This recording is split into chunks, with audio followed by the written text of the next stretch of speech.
நாமல் ராஜபக்சவின் உயிருக்கு அச்சுறுத்தல் ஏற்பட்டிருப்பதாகவும், நாளை அவருக்கு துப்பாக்கிச் சூடு நடத்திவிட்டு பாதாள உலக பிரச்சனை என்று பூசி மெழுகக்கூடும் என்கிறார் பொதுஜன பெரமுன கட்சியின் சட்டத்தரணிகள் சங்கத்தின் பிரதி தலைவர் மனோஜ் கமங்கே. கண்ணாடியை பார்த்து கொண்டுதான் மனோஜ் கமங்கே இதை சொன்னாரா இல்லையா என்று நமக்கு தெரியவில்லை. நாமலை குறிவைக்க இந்த பாதாள உலக தலைவரால் முடியும். நாமல் அப்படி என்ன செய்து விட்டார் சொல்லுங்கள்? பாலூட்டி வளர்த்த கிளி, பழம் கொடுத்து பார்த்த கிளி, நான் வளர்த்த பச்சை கிளி என்று எல்லோருடனும் அவர் அந்யோன்யமாய்த்தானே இருந்திருக்கிறார். அவருக்கு யாரால் அச்சுறுத்தல் ஏற்பட முடியும் என்று தெளிவான விளக்கம் இதையும் மனோஜ் கமங்கே முன்வைக்கவில்லை. இப்படி நாமலுக்கு அச்சுறுத்தல் இருப்பதாக சொல்லிக்கொண்டே நாமலை இந்த நாட்டு மக்கள் ஜனாதிபதி கதிரையில் அமர்த்த போவதை நினைத்து இந்த அரசு அச்சமடைந்திருப்பதாக சீரியஸாகவும் பேசினார் மனோஜ் கமங்கே. ஜனாதிபதி அன்ருகுமார் திசாநாயக்க ஜனாதிபதி தேர்தலுக்கு ஒரு வருடத்துக்கு முதலே வெளிநாடுகளுக்கெல்லாம் சுற்றுப்பயணம் மேற்கொண்டு அங்கே வாழக்கூடிய இலங்கையர்களை சந்தித்து அவர்களின் கருத்துக்களை கேட்டறிந்தார். கனடா, அமெரிக்கா, பிரான்ஸ், தென்கொரியா, ஜப்பான் என்று அன்ருகுமார் திசாநாயக்க சுற்றி சுழன்றார். அவருக்கு பெரும் ஆரவார வரவேற்பு அங்கே கொடுக்கப்பட்டது. அது உங்களுக்கும் தெரியும். இந்த சந்திப்புகளின் காணொளிகள் இப்போதும் யூடியூபில் இருக்கின்றன. இந்த பயணங்கள் அனுரவுக்கு பெரும் உத்வேகத்தை கொடுத்திருந்தன. வெளிநாடு வாழ் இலங்கையர்கள் அவர்களினுடைய உறவுகள் மற்றும் நண்பர்களுக்கு அழைப்பு எடுத்து தேசிய மக்கள் சக்தியை ஆதரிக்குமாறு கேட்டுக்கொண்டார்கள். இதே போல சமூக ஊடகங்களில் அனுரவுக்கு ஏற்பட்ட அபரிதமான ஆதரவும் அவருக்கு அதிகாரத்தை பெற்றுக் கொடுக்க உறுதுணை புரிந்தன.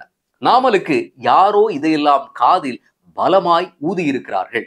நாமலின் புகழ் மாலை பாடும் சமூக வலைதள கணக்குகள் திடீரென்று முளைத்தன. அதன் மேல் நீச்சல் அடித்து கரையேற வழி தேடிய போதுதான் சம்பவம் நடந்தது. டொன் கணக்கான ஐஸ் போதைப் பொருட்கள் நாமலினுடைய ராஜதானியான மித்தனியவிலும் தங்கல்லையிலும் முளைத்தன. ஒன்று முடிய ஒன்று என்று விதவிதமான கேடு வந்து கொண்டே இருக்கிறது. மஹிந்த ராஜபக்சவினுடைய பாதுகாப்புக்கு பொறுப்பாயிருந்த முன்னாள் constable Sampath Manamperi 50,000 kilo ice ரசாயன மாதிரிகளுடன் கைதாகிறார். கஜா எனப்படும் அருண வித்தான கமகேயின் கொலைக்கு காரணமான பக்கோ சமனும் தம்பிலி லஹிருவும் இந்தோனேஷியாவில் கைதாகி அழைத்து வரப்பட்ட பிறகு நாமல் எடுத்ததற்கெல்லாம் பதட்டமாய் காட்டமாய் அறிக்கை விட தொடங்கினார். கஜாவின் கொலையில் சம்பத் மனம்பேரி வழங்கிய ஆயுதங்கள் சம்பந்தப்பட்டிருப்பதாக மேலும் பல தகவல்கள் வந்து கொண்டிருந்த நிலையில் நேபாளத்தில் இருந்து சிப்பந்தி குழு கைது செய்யப்பட்டு அழைத்து வரப்பட்டது. நாமலின் சமூக வலைதள பிரச்சாரங்கள் பாதாள கைது கலைபரங்களால் மண் கவ்வியதால் வெளிநாடு வாழ் இலங்கையர்களை சந்திக்க வெளிநாட்டு சுற்றுப்பயணங்களை தொடங்கினார். அவருடைய முதல் பயணமாய் தென்கொரியாவை தேர்வு செய்து அங்கு பயணத்தை மேற்கொண்டார். உண்மையில் அது ஒரு அற்புதமான தெரிவுதான். தென்கொரியா என்பது ஆயிரக்கணக்கான இலங்கை இளைஞர்களினுடைய உழைப்பு சுரங்கம். அது பல்லாயிரம் மில்லியன் டாலர்கள் அந்நிய செலாவணியை இலங்கைக்கு வழங்கி இந்த நாட்டினுடைய பொருளாதாரத்தை நிமிர்த்தி நடக்க வைத்துக் கொண்டிருக்கும் ஒரு தலைமுறை வாழக்கூடிய தேசத்தை நாமல் தெரிவு செய்திருந்தார். ஆனால் பரிதாபம், அவர் அங்கே போனதும் தெரியவில்லை, வந்ததும் தெரியவில்லை. வெள்ளிக்கிழமை மாலை ஊருக்கு போய்விட்டு திங்கட்கிழமை காலை வேலைக்கு போக ஞாயிறு இரவு கொழும்பு திரும்பும் அரசு ஊழியரின் பயணம் போல அது கமுக்கமாய் முடிந்து விட்டது. நாமலுக்கு முன்னே இங்கிருந்து தென்கொரியா சென்ற பொதுஜன பெரமுனவின் இளைஞர் அணி உறுப்பினர் ஒருவர் அவரை அங்கே வரவேற்ற அற்புதமும் கூட நடந்தது.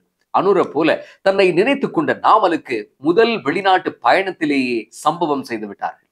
மயில் ஆடுவதை கண்டு தன் புல்லாத சிறகை விரித்து வான்கோழி டிஸ்கோ டான்ஸ் ஆடியது போல ஆனது இந்த சம்பவம். ஆனாலும் நாமல் விடவில்லை. வெலிகம பிரதேச சபை தலைவர் லசந்த விக்ரமசேகரவின் கொலையை தூக்கி சுமந்தபடி பாராளுமன்றத்தில் சத்தம் போட்டு பார்த்தார். பிரதேச சபைக்குள்ளேயே ஒருவரை இப்படி சுட்டுவிட்டு போக முடியுமா என்று அவர் திரும்ப திரும்ப கேட்டார். ஏதோ அவரது தந்தையும் மற்றவர்களும் சேர்ந்து புனித சொர்க்கம் மாதிரி மாற்றி வைத்த நாட்டை அனுர அரசு வந்து கெட்டு குட்டிச்சுவராக்கியது போல இருக்கிறது நாமலின் பேச்சு. 2003ஆம் ஆண்டு மே மாதம் தென் மாகாண சபை அமைச்சர் சண்டி மல்லி கொழும்பு சிஐடி தலைமையக வாசலிலேயே சுட்டுக் கொல்லப்பட்டிருந்தார். இத்தனைக்கும் சண்டி மல்லி மஹிந்த ராஜபக்சவின் மிக நெருங்கிய சகாவாக இருந்தவர். மஹிந்த ராஜபக்ச சண்டி மல்லி உறவின் ஆழமும் விரிசலும் பற்றி ஊடகவியலாளர் சமுதித்தவுக்கு ஒரு நேர்காணல் கொடுத்திருக்கிறார் சண்டி மல்லியின் மகன்.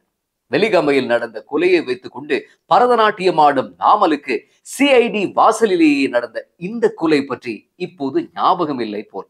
மேலும் கடந்த 25 வருடங்களில் 20 அரசியல்வாதிகள் பாதாள உலக தொடர்புகளால் கொல்லப்பட்டிருப்பதாக தினமின பத்திரிகை செய்தி வெளியிட்டிருக்கிறது. மேலும் இந்த கொலைகளோடு சம்பந்தப்பட்ட குற்றவாளிகள் எவருமே தண்டனை பெறவில்லை என்கிறது பத்திரிகை செய்தி. கடந்த 25 வருடம் என்பது 2000ஆம் ஆண்டில் இருந்து தொடங்குகிறது. 1980களில் அரசியல்வாதிகள் தங்களுடைய வளர்ப்பு நாய் போல மடியில் உட்கார வைத்து பாலபாடம் போதித்து வளர்த்து எடுத்த பாதாள உலக கோஷ்டியின் 2ஆம் தலைமுறைதான் 2000ஆம் ஆண்டுகளிலிருந்து ஆதிக்கம் செலுத்தியது. ஒவ்வொரு அரசியல்வாதிக்கும் பிரியமிகு பாதாள தாதாக்கள் இருந்தார்கள். இப்படி வளர்க்கப்பட்ட பாதாள வலையமைப்புடன் சமாந்தரமாய் எழுந்து பிரம்மாண்டமாய் பெருத்து நிற்கிறது இப்போது இந்த போதை கட்டமைப்பு. கடந்த 9 மாதங்களில் போதைப் பொருட்களுடன் 50,000 பேருக்கு மேற்பட்டோர் கைது செய்யப்பட்டிருக்கிறார்கள். கடல் மார்க்கமாய் போதைப் பொருள் கடத்துவதை தடுப்பதற்காக விசேட வான்படை விமானங்கள் 3 இப்போது ரோந்து நடவடிக்கையில் காவல்துறையினர் ஈடுபடுத்தி இருக்கிறார்கள்.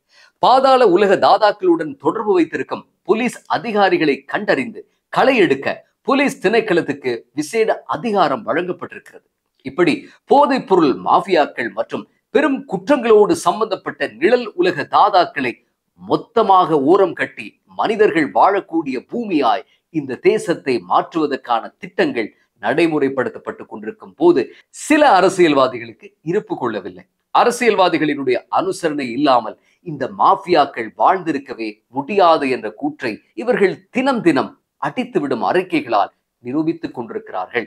என்னதான் அரசு போதை ஒழிப்பு நடவடிக்கைகளை மேற்கொண்டு பலரை கைது செய்து சிறையில் அடைத்தாலும் கூட பலர் பலவிதமான கருத்துக்களை சொல்லுகிறார்கள். அதில் 2 பேர், பாட்டலி சம்பிக்க ரணவக்க மற்றும் உதய கம்மான்பில. இவர்கள் சொல்லுகிற கருத்து மிகப்பெரிய வியப்பை ஏற்படுத்துகிறது. மார்க்கெட்டில் போதைப் பொருட்களுக்கு எந்த தட்டுப்பாடும் ஏற்படவில்லை என்கிறார்கள். உதய கம்மான் பிளவும் பாட்டலி சம்பிக்கவும் ஒரு காலத்தில் ஹெல உரிமை எனப்படும் ஒரு கட்சியில் இருந்தவர்கள். 2015ஆம் ஆண்டு ஜனாதிபதி தேர்தல் சமயம் கம்மான் பில மஹிந்த ராஜபக்சவினுடைய சால்வையில் சரணமடைய சம்பிக்க ரணவக்க சிறிசேன ரணில் கோஷ்டியோடு சேர்ந்து நல்லாட்சி கோலம் கீறினார். அந்த ஆட்சி எப்படி முடிந்து போனது என்று நமக்கு தெரியும். இந்த அளவுக்கு அந்த ஆட்சி கோமாளித்தனத்தினுடைய உச்சத்தில் இருந்தது என்பதற்கு லஞ்ச ஊழல் ஒழிப்பு ஆணைக்குழுவினுடைய தலைவராக அப்போது இருந்த தில்ருக்ஷி டயஸை சிறிசேன திட்டி தீர்த்து கோட்டாபயவினுடைய விசாரணை ஃபைலை இழுத்து மூடியது நல்ல ஒரு உதாரணம். இப்படியெல்லாம் சொதப்பிய ஆட்சியின் பங்குதாரரான சம்பிக்க ரணவக்க இன்று எடுத்ததற்கெல்லாம் அரசை தூற்றிக் கொண்டிருக்கிறார். இவருடைய தமிழ் விரோத சரித்திரத்தை, முஸ்லிம் விரோத சரித்திரத்தை சொல்ல போனால் அது தனி தலைப்பாகிவிடும். அந்த அளவுக்கு இவர் பொய்களினுடைய ஃபேக்டரியாக ஒரு காலத்தில் இருந்தவர். படித்த புத்திஜீவியாக இவர் கக்கிய இனவாத விஷயங்களைத்தான் 10 வருடங்கள் கழித்து பொதுபல சேனா போன்ற அமைப்புகள் கைகளில் எடுத்தன. ஜனாதிபதி கனவுடன் அலைந்து கடைசியில் அரசியல் வாழ்வில் மண்ணள்ளி போட்டுக் கொண்ட பாட்டலியின் கருத்துக்களை வேதவாக்காய் மதித்து படையல் போடும் சில சமூக ஊடகங்கள் இன்னும் இருப்பதுதான் மிகப்பெரிய வேடிக்கை. இதேவேளை மித்திகம லசாவை கொலை செய்த நபர்களை தேடி போலீஸ் குழுக்கள் மாத்தறை மாவட்டம் எங்கும் பலத்த தேடலை மேற்கொண்டிருக்கக்கூடிய நிலையில் ஐக்கிய மக்கள் சக்தியின் பொதுச் செயலாளர் ரஞ்சித் மத்தும பண்டார ஊடகவியலாளர் சந்திப்பு ஒன்றில் அடித்துவிட்ட கருத்துக்கள் வியப்பை ஏற்படுத்துகின்றன. சன்ஷைன் சுத்தா என்பவரது கொலையில் சம்பந்தப்பட்ட நீதிமன்றத்தில் சில வழக்குகளில் குற்றவாளி என்று தீர்ப்பு கூறப்பட்ட 6 பாரதூரமான வழக்குகள் நிலுவையில் இருந்த ஒரு நபருக்கு எப்படி வேட்புமனு கொடுக்கலாம் என்ற கேள்விக்கு 2018ஆம் ஆண்டில் அவர் ஐக்கிய தேசிய கட்சி சார்பாக ஏற்கனவே போட்டியிட்டு பிரதேச சபைக்கு தேர்வானவர் என்கிறார் மத்தும பண்டார. கேட்ட கேள்வி ஒன்று, அவர் கொடுத்த பதில் ஒன்று. அதாவது இப்போதைய ஐக்கிய மக்கள் சக்தி என்பது ஐக்கிய தேசிய கட்சியின் சஜித் பிரேமதாச தலைமையிலான ஒரு குழு ஏற்படுத்தி கொண்ட ஒரு தற்காலிக சரணாலய மாதிரி. அது ஜென்மத்துக்கும் தலைமை பதவியை விட்டு கொடுக்காத ரணிலுக்கு பாடம் புகட்டத்தான் இவர்கள் ஐக்கிய தேசிய கட்சியிலிருந்து வெளியேறி ஐக்கிய மக்கள் சக்தியை உண்டாக்கி கொண்டார்களே தவிர கொள்கை கொத்தலங்கள் எதுவுமே இதில் இல்லை. இந்த ஐக்கிய மக்கள் சக்தி தான் எதிர்கட்சிகளினுடைய துணையுடன் சேர்ந்து வெலிகம பிரதேச சபையை கைப்பற்றியது. ஆகவேதான் பிரதேச சபை தலைவர் பதவி மித்திகம லசா எனப்படும் லசந்த சமரசேகரவுக்கு வழங்கப்பட்டது. நமது கட்சியில் வேட்புமனு தாக்கல் விண்ணப்பத்தில் குற்ற பின்புலம் உண்டா என்ற கேள்விகள் எல்லாம் இருப்பதாகவும் இதையெல்லாம் பரீட்சித்து பார்த்துதான் தாம் வேட்புமனுக்களை அங்கீகரிப்பதாகவும் அலறவிட்டார் மத்துகம பண்டார. அப்படி என்றால் மித்திகம லசா இந்த அப்ளிகேஷன் ஃபார்மில் தனக்கு எந்த குற்ற பின்புலமும் இல்லை என்றும் தான் ஒரு பரிசுத்த பாலகன் என்றும் சொல்லித்தான் வேட்புமனுவை தாக்கல் செய்திருக்க வேண்டும். ஐக்கிய மக்கள் சக்தியின் உயர்பீடமும் கண்கள் இரண்டையும் மூடிக்கொண்டு அதை வாங்கி ஃபைலில் போட்டிருக்க வேண்டும். இதேவேளை இப்பேற்பட்ட நபருக்கு எதற்கு வேட்புமனு கொடுத்தீர் என்று ஐக்கிய மக்கள் சக்தியின் அமைப்பாளர்கள் சஜித் பிரேமதாசவிடம் முரண்பட்டு நிற்பதாக பத்திரிகை செய்திகள் தெரிவிக்கின்றன. வித்திகம லசா தனக்கு உயிர் அச்சுறுத்தல் இருப்பதாக கூறியும் அவருக்கு பாதுகாப்பு வழங்கப்படவில்லை என்று புதிய பல்லவியை இப்போது பாடுகிறது சஜித் தரப்பு. குற்ற பின்புலம் கொண்ட நபர்களுக்கு பாதுகாப்பு வழங்க முடியாது என்கிறார் பொதுமக்கள் பாதுகாப்பு அமைச்சர் ஆனந்த விஜயபால. கிரிமினல்களும் போக்கிரிகளும் அரசியலுக்கு வந்து மாலை மரியாதை பந்தோபஸ்துகளுடன் பட்டம் பதவிகளை அலங்கரித்ததற்காக அவர்களது சரித்திரம் ஒன்றும் தலைகீழாய் மாறிவிடுவதில்லை. ஒரு காட்டில் இருக்கக்கூடிய வரி குதிரையை கொண்டு போய் இன்னொரு காட்டில் போட்டால் அதன் உடலில் இருக்கும் வரிகள் மாறுவதில்லை. அரசின் போதைக்கு எதிரான போரும் தன்னிலை விளக்கமும் இப்படி இருக்க, ஐக்கிய மக்கள் சக்தியின் பாராளுமன்ற உறுப்பினர் முஜிபுர் ரஹ்மான் பேசும் ஒரு பேச்சு வைரலாகி இருக்கிறது. எல்லா நலத்திட்டங்களையும் கண்ணை மூடிக்கொண்டு எதிர்க்கக்கூடிய ஒருவராகவே அவர் இப்போது பார்க்கப்படுகிறார். இந்த அவருடைய உரை ஒரு AI தொழில்நுட்பத்தால் உருவாக்கப்பட்ட ஒன்று என்று பலர் நினைத்தாலும், ஆனால் அப்படி அதை கடந்து போக முடியவில்லை. அது நிஜத்திலேயே அவர் உதிர்த்த வார்த்தைகள். ஒரு பாராளுமன்ற உறுப்பினர் போலவா இவர் பேசுகிறார்? இந்த அளவுக்கு இவர் தரம் தாழ்ந்து போக என்ன காரணம் என்று தெரியவில்லை. හැමත ඇද්ද කියලා මගේ කතාවක් කරා මට බයින. ඒක තමයි කොමන්ට්ස් තියෙන්නේ. මගෙන් අහනවා කොන කපලද කියලා අහනවා. උරු මස් කාලාද කියලා අහනවා. ඔව් මගේ කොන කපල තමයි තියෙන්නේ. කොන කපල ඔයගලන්ට පාන්ද? இதேவேளை திலீப் ஜெயவீரன் கேரம்போர்டு வழக்கில் மஹிந்தானந்த போன்றோருக்கு வழங்கப்பட்ட தண்டனையால் எந்தவித பொருளாதார நன்மையும் இல்லை என்கிறார். இவர் வெறும் ஒரு கட்சி தலைவர் அல்ல, தமிழ், சிங்களம், ஆங்கிலம் என்று ஊடகங்களை நடத்தக்கூடிய ஒருவர். மிக மலினமாய் தப்புகளை நியாயப்படுத்தும் இவர் போன்றோரிடமிருந்து எந்த ஊடக தர்மத்தை எதிர்பார்க்க முடியும்? தங்கல்லையில் பிடிப்பட்ட ஆயிரக்கணக்கான ஐஸ், ஹெரோயின் போதைப் பொருட்களை மக்கள் சனத்தொகையால் பிரித்து ஒருவருக்கு 3 மில்லிகிராம் தான் வருகிறது. இதெல்லாம் ஒரு விஷயமா என்று கேட்டாலும் ஆச்சரியம் இல்லை. இப்படிப்பட்ட எதிர்கட்சிகளையும் தலைவர்களையும் வைத்துக் கொண்டுதான் போதைக்கு எதிரான பெரும் போரை அனுர அரசு 30ஆம் தேதி உத்தியோகபூர்வமாக தொடங்க இருக்கிறது.